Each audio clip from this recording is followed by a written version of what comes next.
is my son right here, and we down here just getting some sun. With my son, we getting some sun, and we chilling down here downtown. And I was just telling him about how abundant the life is, how abundant the universe is, how abundance, how there's an abundance of these little concrete squares right here. There's an abundance of these fences right here. There's so many of these fences just right here in this area, you can't even count them all. There's an abundance of lights right here in this building. You can't even count all these lights. There's an abundance of street lights. There's an abundance of landscaping, vegetation. Like it's so many. I don't even know what you call these things. Palms on this tree. Like you can't even count them all right now. You could, but it'll sit here and take you a while. And then that's just one little tiny tree.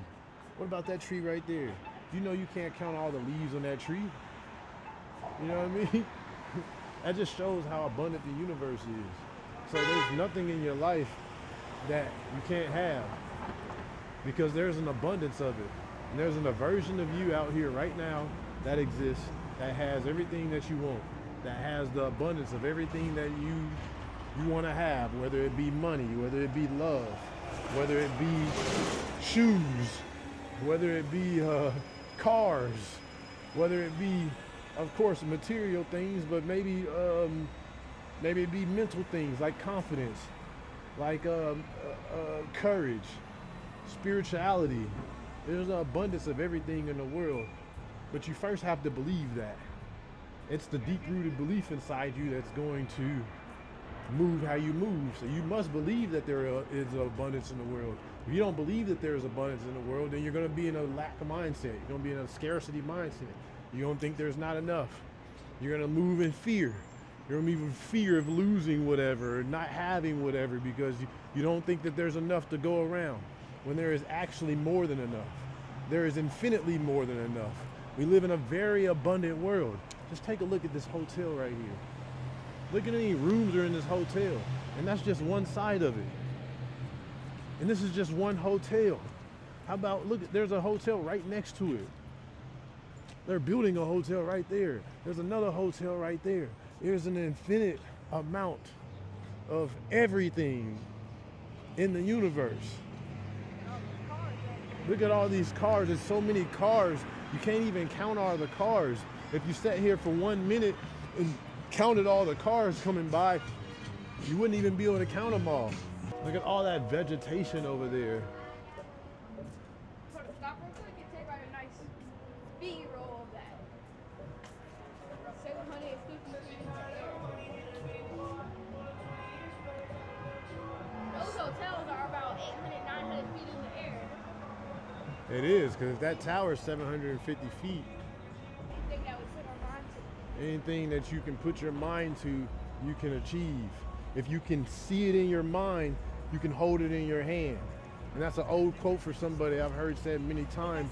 Well, yeah. And they say seeing is believing, but what it is actually believing is seeing. Because if you believe it, you'll eventually see it. So they have it backwards. Believe it first, then it will manifest itself into reality. But you have to believe it from the core of your soul. And how you do that is by doing that inner work. Building the belief within yourself. Building the belief that you can. Everything that you see around you, everything that we see right now, everything that you see around you when you step outside your house, everything was first created in someone's mind.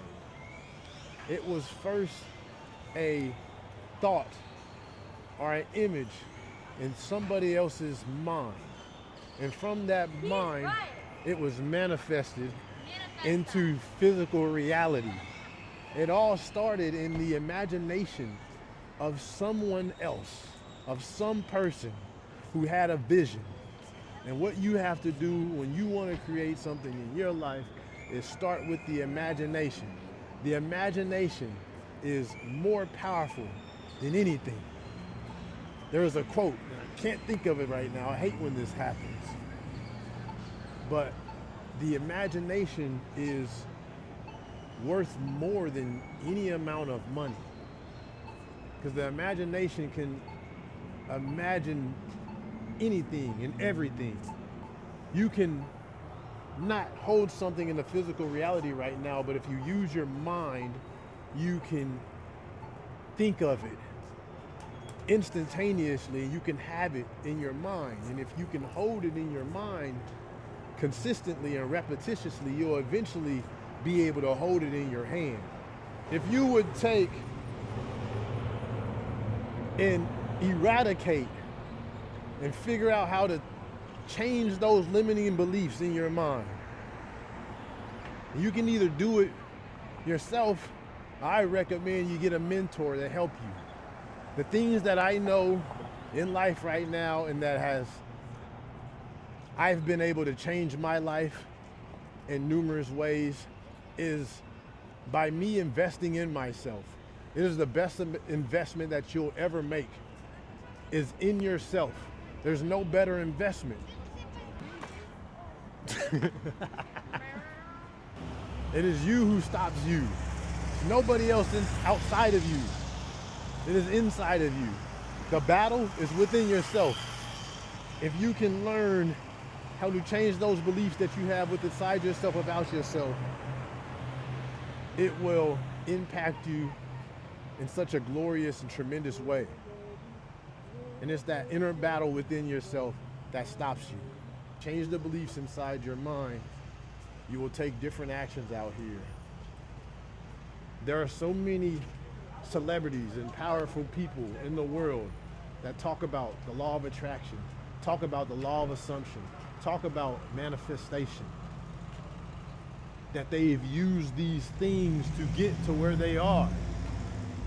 And this power is available to all of us. It's universal laws that are in place. But you have to first have some type of belief. It all starts with the belief. It all starts with that belief inside of you and inside of your own mind, and knowing that you can accomplish anything that you put your mind to. You can do anything that you put your mind to. Just to give y'all an idea, there's a video on my channel where I first went out into public and I walked around video recording. Almost video recording, is that it? I want to say videotaping. That's so old school though, I'm showing my age. I was recording in public and I was fearful to do that, but it's something that I had to just face my fear and do. Now, this is ease to me. This is easy work. But you put your mind to it and you do it, and then usually what you were afraid of or what you were fearful of, it works out like 10 times better when you actually just do it. Your mind is so powerful, but it can work against you just as good or just as much as it can work for you. But what do you want it to do? You want it to work against you? Or you want it to work for you? If you put your mind to work for you, the sky's the limit. The possibilities are unlimited. But yeah, man, this is Rob Millionaire. I'll holler at y'all on the next one.